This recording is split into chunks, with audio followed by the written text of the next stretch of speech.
Hello my dear students, welcome to today's class. I'm Archana. I hope you all are safe and healthy and do very well at home. Yes my dear student, today we will start our next topic of chapter 3rd is Peninsular River. In last previous lecture we have discussed about the Himalayan river system and today we will discuss about the Peninsular river system. So let's start. First is the Peninsular rivers.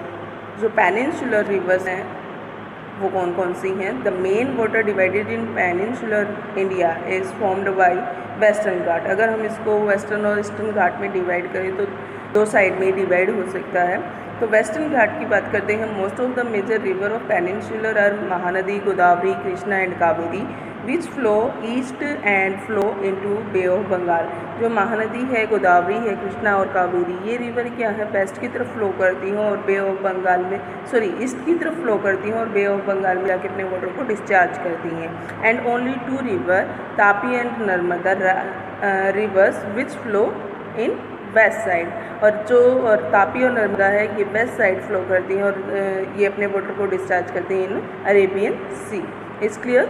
So next is some rivers. अगर अब हम यहाँ पर कुछ major rivers की बात करते हैं. The peninsular rivers, the Narmada basin. The Narmada river rise in Amarkantak hill in MP यानी कि Madhya Pradesh and flow west in rift valley. Rift valley से फ्लो करती है और मध्य प्रदेश में अमरकंटक हिल से इसका जन्म हुआ है. The Narmada basin cover parts of Madhya Pradesh and Gujarat. जो नर्मदा बेसिन है वो मध्य प्रदेश और गुजरात के पार्ट को कवर करता है. Is clear? The peninsular river, ये यहाँ पर आप चेक कर सकते हो, महाबलेश्वर, नर्मदा और अमरकंटक. ठीक है, यहाँ पे आप चेक कर सकते हो. The peninsular river next river is Tapi basin. The Tapi river is the Satpura range. It flow in rift valley parallel to Narmada but is shorter in length. वैसे तो ये नर्मदा के पैरेलल में फ़्लो करती है और रिफ्ट वैली से में फ़्लो करती है और नर्मदा रिवर के पैरेलल फ़्लो करती है, लेकिन ये लेंथ वाइज जो है नर्मदा रिवर से स्मॉल है. Okay. It's basin covers the areas of Maharashtra, MP and Gujarat. जो ये रिवर है ये एरिया कवर करती है महाराष्ट्र का, गुजरात का और एमपी का यानी कि मध्य प्रदेश का. Is clear? नेक्स्ट इज, यहाँ आप चेक कर सकते हो ये the river Tapi in map और द रिवर तापी वैसे एज अ पिक्चर ये किस तरह से ये कहाँ से किस एरिया को ड्रेन कर दी. उसके बाद आता है the peninsular river, the Godavari basin. The Godavari river is the largest peninsular river. It rise from the slope of western ghat. It is about 15 kilometer long and drain into the Bay of Bengal. It covers part of Maharashtra, Odisha, Andhra Pradesh and Madhya Pradesh. जो Godavari river है वो क्या है, largest है. Peninsular जो river है उनमें से सबसे लंबी है. It rise from the slope of western Ghat. Western Ghat के स्लोप से ये उत्पन्न होती है और 15 किलोमीटर तक जो है इसका एरिया है, ड्रेन करती है जहाँ तक, और उसके बाद ये बे ऑफ बंगाल में वाटर को डिस्चार्ज करती है. It covers part of Maharashtra, Odisha, Andhra Pradesh and Madhya Pradesh. In state को ये कवर करती हुई फ्लो करती है. Is clear? Is peninsular river. यहाँ पर आप चेक कर सकते हो पेनिनसुलर रिवर में नर्मदा, तापी, महानदी, गोदावरी, कृष्णा और कावेरी. अब हमने कंप्लीट किया गोदावरी. तो गोदावरी को आप देख सकते हो हाईलाइट है इन ब्लैक कलर. देन उसके बाद देखो आप नेक्स्ट है the peninsular river. The peninsular river the Mahanadi basin. The Mahanadi rise in the highlands of Chhattisgarh. Chhattisgarh के जो हाईलैंड है वहाँ से ये राइज हुई है. It is about 860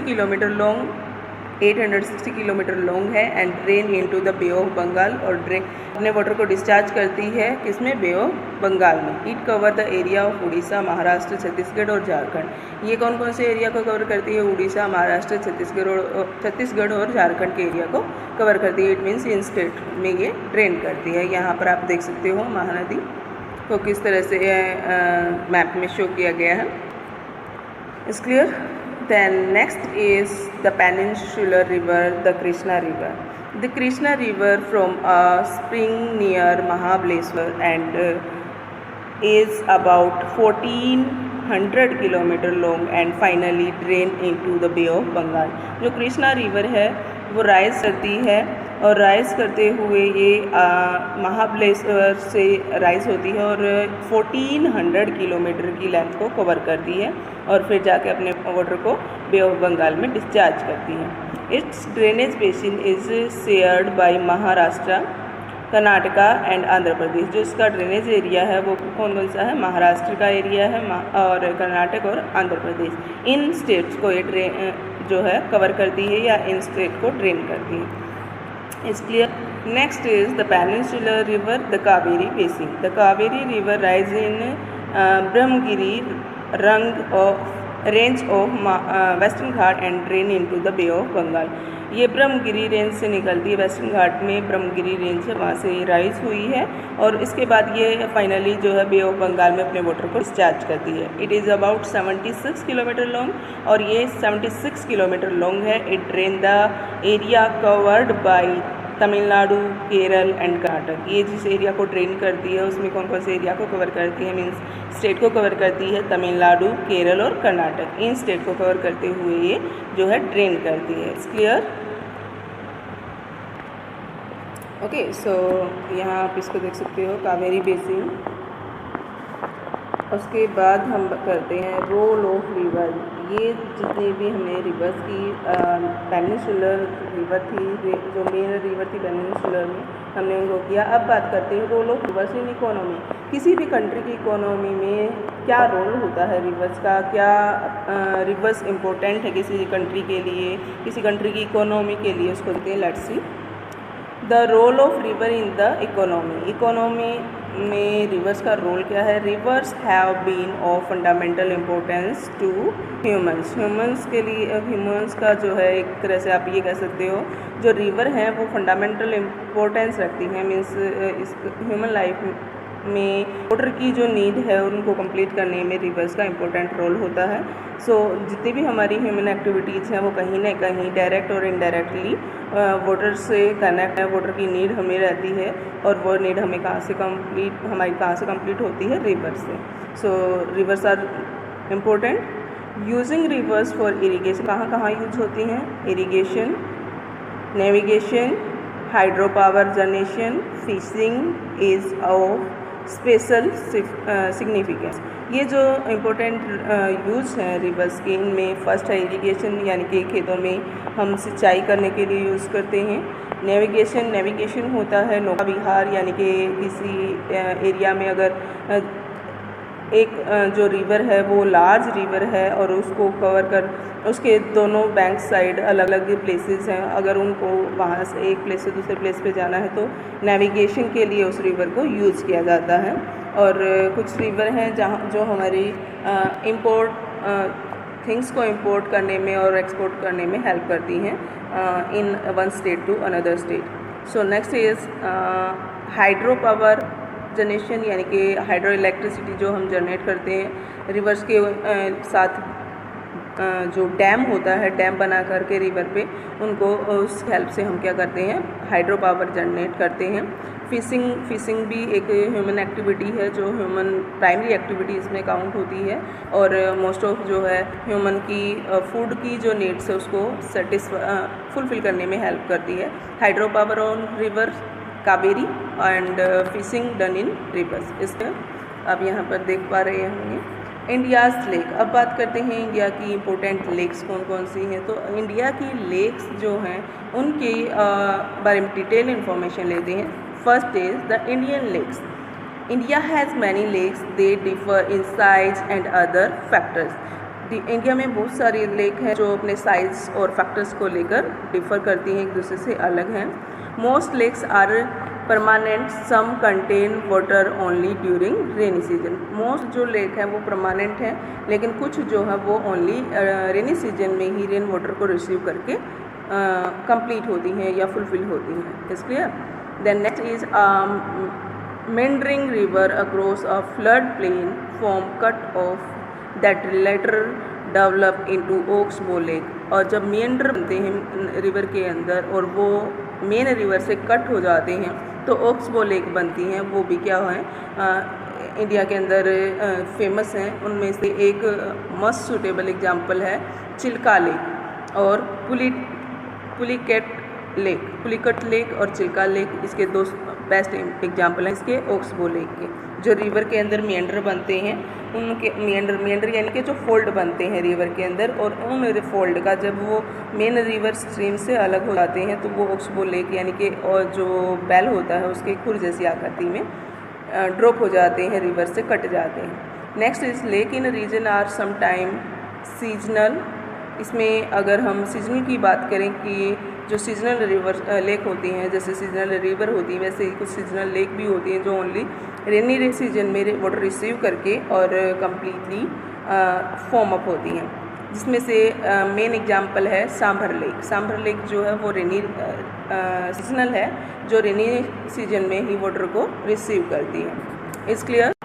again next is the Indian lakes. Most fresh water lakes are in the Himalayan region. जितने भी हमारी फ्रेश वाटर लेक हैं वो मोस्ट ऑफ हमारे कहाँ हैं, हिमालय रीजन में हैं। They mostly form by glacier snow melt. जो ग्लेशियर के अंदर स्नो होती है उसके मेल्ट होने से ये मोस्ट ऑफ फॉर्म हुई हैं।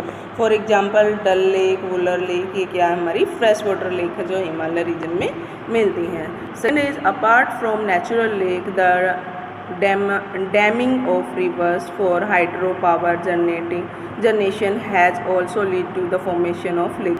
तो कई लेक्स ऐसी हैं जो हमने हाइड्रो इलेक्ट्रिसिटी को जनरेट करने के लिए डैम के साथ, डैम के पीछे जो हम पानी को स्टोर करते हैं उसके लिए लेक बनाते हैं। उनमें से वो भी कुछ जो लेक्स इंडिया के अंदर हैं। फॉर एग्जांपल गुरु गोविंद सागर जो बाखड़ा नांगल डैम है ब्रह्मपुत्र रिवर पर, उसकी सतलज रिवर पर, सतलज रिवर के पीछे सतलज रिवर पर जहाँ बाखड़ा डैम है वहाँ पर गुरु गोविंद सागर लेक बनाई गई है जिसमें वाटर को स्टोर किया जाता है और उसको फिर बाद में डैम के लिए, डैम में जो टरबाइन मशीन सेट की जाती हैं उनके ऊपर ऊंचाई से पानी को जो है थ्रो किया जाता है ताकि वाटर जो हमारी इलेक्ट्रिसिटी है उसको जनरेट किया जा सके। It's clear. Then next is a river from the shore Dal lake. आप देख सकते हो, सॉरी एक व्यू है कहाँ का, डल लेक का। डल लेक क्योंकि ये एक माउंटेन्स एरिया है तो यहाँ पर एक natural scene, beautiful scene create होता है और मोस्ट ऑफ जो है टूरिस्ट का एक प्लेस, टूरिस्ट का अट्रैक्शन प्लेस रहता है। It's clear. The role of lakes. अब क्या जो है रोल होते हैं लेक्स के। First, a lake helps to regulate the flow of a river. एक रिवर के अंदर वाटर के फ्लो को रेगुलेट करने में हेल्प करती है lake. During heavy rainfall it prevent flooding. और जब हैवी रेनफॉल होती है उस टाइम पीरियड में जो फ्लड आने के चांसेस होते हैं उसको कम करती है। ड्यूरिंग ड्राई सीजन यानी कि जब बारिश नहीं होती, सूखे का जो टाइम होता है, it helps to maintain even flow of water. और ड्राई सीजन में क्या करती है, वाटर को मेंटेन करती है और वाटर के फ्लो को मेंटेन करती है। They can be used for hydro power generation. और जो लेक्स हैं उनको हाइड्रो पावर जनरेशन के लिए यूज़ किया जाता है, यानी कि जब हम हाइड्रो पावर इलेक्ट्रिसिटी बनाते हैं तो उस टाइम हम इन लेक्स की हेल्प लेते हैं। They moderate the climate of surroundings. जहाँ पर लेक होती हैं उसके सराउंडिंग का जो क्लाइमेट है उसको मेंटेन करके रखती हैं, क्योंकि वाटर की प्रेजेंस वहाँ पर मॉडरेट क्लाइमेट को बनाने में हेल्प करती है। ना ज़्यादा हॉट होता है क्लाइमेट और ना ज़्यादा कोल्ड होता है। Okay, they also maintain aquatic ecosystem, enhance natural beauty, help develop tourism and provide recreation. क्या है जो हमारा इकोसिस्टम है, एक्वेटिक इकोसिस्टम, उसको मेंटेन करने में हेल्प करती हैं और ब्यूटी की, नेचुरल जो ब्यूटी है उसको इन्हेंस करती है, मीन्स उसको बढ़ाती हैं। और क्या होता है जो हमारा टूरिज़्म है, टूरिज़्म सेक्टर है, उसको डेवलप करने में हेल्प करती है, क्योंकि जो लेक है वो नेचुरल ब्यूटी होती है और नेचुरल ब्यूटी को देखने के लिए जो टूरिस्ट हैं वो अट्रैक्ट होते हैं एंड प्रोवाइड रिक्रिएशन में हेल्प करती है। Is clear. ये थे क्या, the role of lakes. Now next is river pollution. क्योंकि देखो आप अपने डे टू डे की लाइफ में देखते होंगे हमारे जो स्पिरिचुअल थिंकिंग है कि हमारे घर के अंदर अगर हवन होता है या हमारे घर के अंदर जो गॉड्स की पिक्चर्स हैं वो हैं, तो अगर वो ओल्ड हो जाती हैं हम उनको थ्रो नहीं करते, इवन हम क्या करते हैं उनको रिवर्स के अंदर बहा करके आते हैं, बोलते विसर्जन करते हैं। तो ये सारी चीज़ें कहीं ना कहीं हमारे जो रिवर्स है उसको पोल्यूट करती हैं।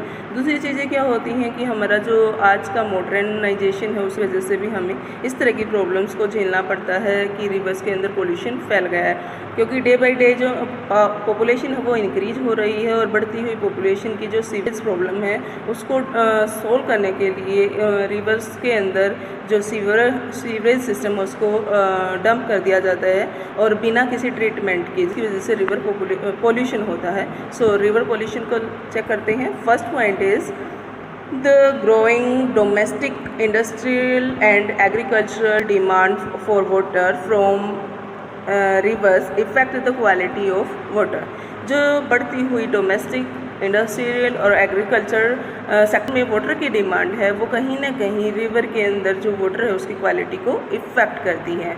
More and more water is being drained out of them during their volume, और लगातार ज़्यादा से ज़्यादा वाटर को जो है हम कहीं ना कहीं इसके वॉल्यूम को यूज़ कर रहे हैं। ठीक है। River Yamuna being polluted from industry water. Industry जो वाटर है, यहाँ आप पिक्चर के अंदर देख पा रहे होंगे कि जो वाटर सीवरेज है उसके वाटर को पानी के अंदर डिस्चार्ज किया जा रहा है। जो रिवर है रिवर यमुना, इसका वाटर काफ़ी पॉल्यूट हो चुका है ड्यू टू इंडस्ट्रियलाइजेशन। इंडस्ट्रीज़ का जो वेस्ट है इसके आसपास जो इंडस्ट्रीज सेटल की गई हैं उनके वेस्ट को इसके अंदर डंप कर दिया जाता है without treatment. River pollution, on the other hand, a heavy load of untreated sewage water is being drained into the river। Yes my dear student, जो हमारे पॉपुलेशन इंक्रीज होने के बाद जो हमारी सबसे बड़ी प्रॉब्लम है वो है सीवरेज की प्रॉब्लम, और इस प्रॉब्लम के सॉल्यूशन के लिए हमारी जो गवर्नमेंट है वो टाइम टू टाइम एफर्ट कर रही है, बट अभी तक ऐसा कोई सोल्यूशन नहीं निकल के आया है। अभी तक हमारे पास मोस्ट ऑफ जो सोल्यूशन हम यूज़ करते हैं वो है कि जितने भी सीवरेज हैं उनको किसी न किसी रिवर के अंदर डंप कर दिया जाता है, और वो भी बिना ट्रीटमेंट के, यानी कि उस वाटर को क्लीन किए बगैर ही ऐसे ही उसमें डिस्चार्ज कर दिया जाता है रिवर में, जिसकी वजह से रिवर का वाटर पॉल्यूट होता है। This effect both quality and reduce the self cleaning capacity of river. अब जो रिवर की कैपेसिटी होती है, जितने भी हमारे नेचुरल थिंग्स हैं, जितने भी हमारे नेचुरल एक तरह से ये कहो आप आइटम हैं या थिंग्स हैं, वो उनके अंदर अपने आप में एक कैपेसिटी होती है कि वो अपने आप को रिचार्ज क्लीन कर सकते हैं। लाइक हमारी सोयल है, सोयल अपने आप से रिचार्ज हो जाती है अगर हम उसको कुछ टाइम के लिए फ्री छोड़ दें।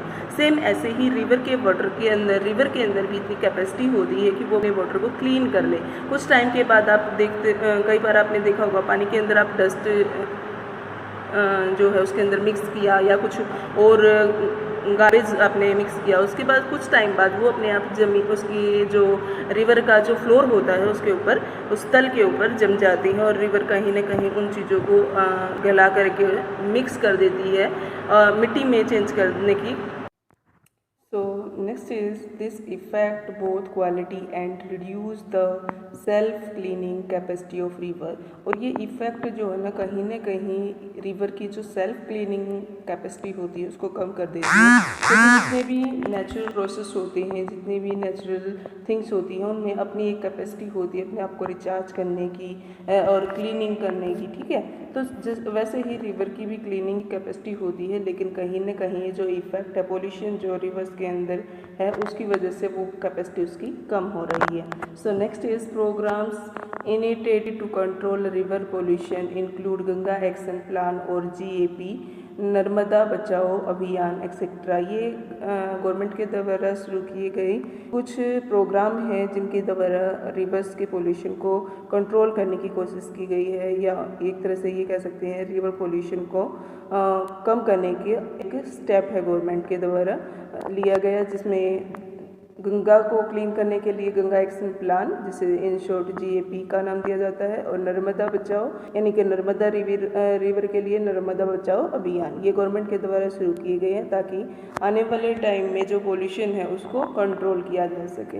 Okay, so next is very important जो एक क्वेश्चन बनता है, डिफरेंस बिटवीन पेनिनसुलर और Himalayan river is Himalaya river system first जो मेन डिफरेंस है, ये पेरिनल होती हैं, पेरिनल इन नेचर यानी कि through out the year flow करने वाली होती हैं। Second hand peninsular river non perennial in nature, ये नॉन पेरिनल होती है या इनको ये कह सकते हैं सीजनल इन नेचर, जो सीजनल होती हैं रिवर्स पर डिपेंड होती हैं, सॉरी रेन डिपेंड्स होती हैं। सोर्स ऑफ ओरिजिन ग्लेशियर होते हैं, जो हिमालय रिवर हैं उनके सोर्स ऑफ ओरिजिन क्या है, ग्लेशियर, जबकि जो पेनिनसुलर रिवर हैं वो सोर्स ऑफ ओरिजिन होती हैं lakes. And third point of Himalaya river have long courses and perform intense erosion, और इनका लॉन्ग कॉर्ड्स होता है यानी कि एक लॉन्ग एरिया को कवर करती हैं। दूसरी चीज़ इरोजन वर्क ज़्यादा होता है, और क्योंकि लॉन्ग एरिया को कवर करके आएंगी तो इरोजन भी ज़्यादा ही होगा। And other hand in peninsular third point is have slower and shorter courses, एक तो स्लो होता है इनका कॉर्ड, इनके अंदर वाटर की जो फ्लो होता है वो स्लो होता है। दूसरी चीज़ शॉर्ट होती है, शॉर्ट कॉर्ड्स होते हैं, इनका जो ट्रेंड एरिया होता है वो शॉर्ट होता है। Fourth point of Himalaya river is mainly of dendrite pattern and form well developed deltas, ये डेंड्रिट पैटर्न फॉलो करती हैं, और दूसरी चीज़ यहाँ पर क्या बनते हैं, डेल्टा बनते हैं। जबकि in other hand peninsular fourth point is combination of dendrite trellis and rectangular pattern, यहाँ डेंड्रिट भी है, ट्राइल्स भी है और रेक्टेंगुलर पैटर्न भी फॉलो किया जाता है by peninsular river. Fifth point of Himalaya rivers are comparatively younger in origin के बेसिस पे अगर हम कहें तो जो हमारी हिमालय रिवर हैं वो यंगर है यानी कि युवावस्था में है। एंड पेरिनल जो रिवर है या पेनिनसुलर जो रिवर है वो है हमारी शो ग्रेडेड प्रोफाइल, यानी कि ये हमारी जो है एक तरह से हम ये कह सकते हैं एज कंपेयर हिमालय रीजन ये ओल्ड हैं। ठीक है, तो इस तरह से हमारा चैप्टर कंप्लीट हुआ। I hope all are clear. If you have any doubt you can comment in comment section. Thanks to all and have a good day.